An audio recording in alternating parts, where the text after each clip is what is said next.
বাংলাদেশ ক্রিকেটের সাথে কোকো ভাই সম্পর্ক আসলে কতটা ইম্পর্টেন্ট আমি শিওর এখানে অনেকেই আছেন যারা ওনার সাথে ক্লোজলি কাজ করেছেন, ওনারা জানেন। বাট আমি যে কোনো কিছু বলার আগে আমি কিছুদিন আগে একটা ভিডিও দিয়েছিলাম, ওনার বিষয়ে একটা কথা বলেছিলাম যে আমি এক্সট্রিমলি সরি যে ওনার বিষয়ে আমরা এত বছর উনি এত অবদান রাখার পরও আমরা কোনো কিছু বলতে পারিনি। অ্যাটলিস্ট আমি তো বলতে পারিনি, এটাই আমার ভিডিওতে মেসেজ ছিল। করে দেখতাম তিনি একজন ভিশনারি ছিলেন।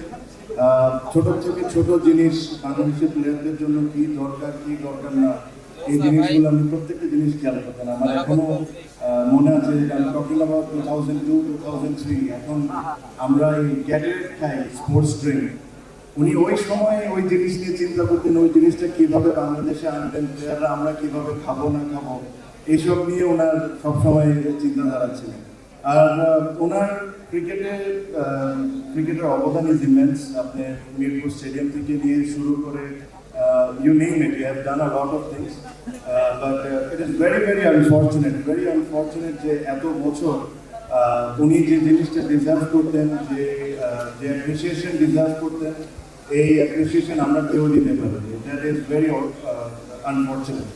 সেকেন্ডলি আমার এখনো মনে আছে, আমি আমাদের মরম বেগম খালেদা জিয়ার কাছে গিয়েছিলাম আমার বিয়ের ইনভিটেশন নিয়ে।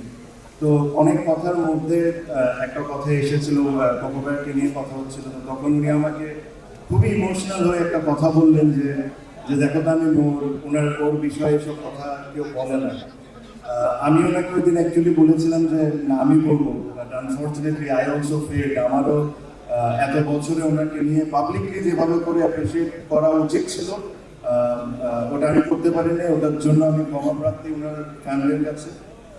বাট আমার কাছে মনে হয় দিস ইজ কোনো না কোনো কিছু সবসময় একটা রাইট টাইম থাকে, আর probably this is the right time যে ওনার ক্রিকেটের অবদানটা কত বড় এটা সবাইকে বলে যাবো। আমি শিওর আমার মতো আরও অনেকেই আজকে বলবেন, বাট বাংলাদেশ ক্রিকেটে আরাফাত রহমান কোকোর অবদান আজীবন মানুষ মনে রাখবে।